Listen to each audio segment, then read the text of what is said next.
mereka memberikan sebuah sistem yang baru. Salah satu contoh adalah yang paling fenomenal tuh Rasulullah itu waktu itu kan ketika zaman dulu, lu tahu salah satu teori krisis.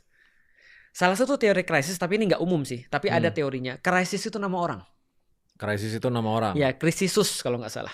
Iya. Iya, nama orang. Jadi ceritanya Krisisus ini atau krisis ini adalah seorang pengusaha yang dia benar-benar membuat negara tergantung sama duit dia. Maka ketika negara sudah tergantung sama satu orang, itu namanya krisis. Aku merinding. Itu ada, tapi itu teori benar. Ini nggak umum ya. Gak umum. Bahwa saya ada teori di mana kalau negara sudah tergantung sama orang, itu berarti krisis. Harusnya kan orang yang tergantung pada negara. Benar. Ini negara ngutang sama orang. Sekarang lu tahu nggak? Konsep Illuminati dong, kayak gitu dong. Konsep The Fed juga begitu. Central Bank. The Fed, iya. Central Bank kan bukan pemerintah, bukan part of government. Iya. Dan mereka Bergantung pemerintah ngutang ke mereka loh. Nah ini kan krisisus nih. Nah jadi kalau kita bahas tentang krisis di sistem ekonomi, Rasul mengadakan perombakan besar-besaran. Nah contohnya misalnya ya, Rasul membagi 3 sumber daya. Ada sumber daya yang hanya boleh dikuasai oleh negara, ada sumber daya yang hanya boleh dikuasai oleh community, ada sumber daya yang hanya boleh dikuasai oleh individu. Jadi sekaya-kaya lu ada di part Dan ini udah aturan Islam. Aturan ini Islam. tertera. Ada hadisnya. Oke, ada hadisnya. 3 tadi. Oke. Contoh misalnya ya, sekaya-kaya lu di dalam Islam, lu nggak boleh punya tambang. Enak kan? Oke. Berarti tambang ini punya siapa? Community.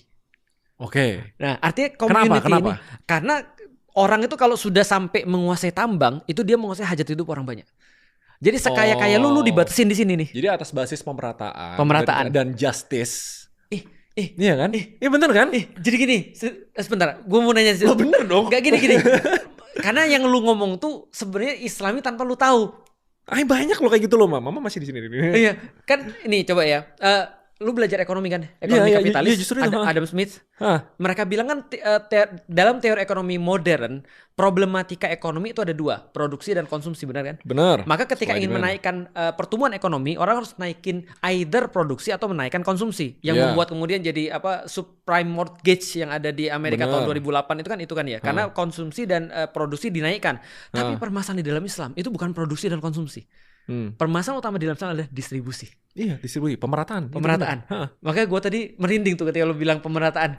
Karena pemerataan ini yang dilakukan oleh Rasulullah. Sekaya-kaya lu cuma boleh di sini individu nih. Tapi lu nggak boleh punya tambang, lu nggak boleh punya jalan, lu nggak boleh punya sungai, lu nggak boleh nguasain hajat hidup orang community. Iya. Karena ini harus part of community.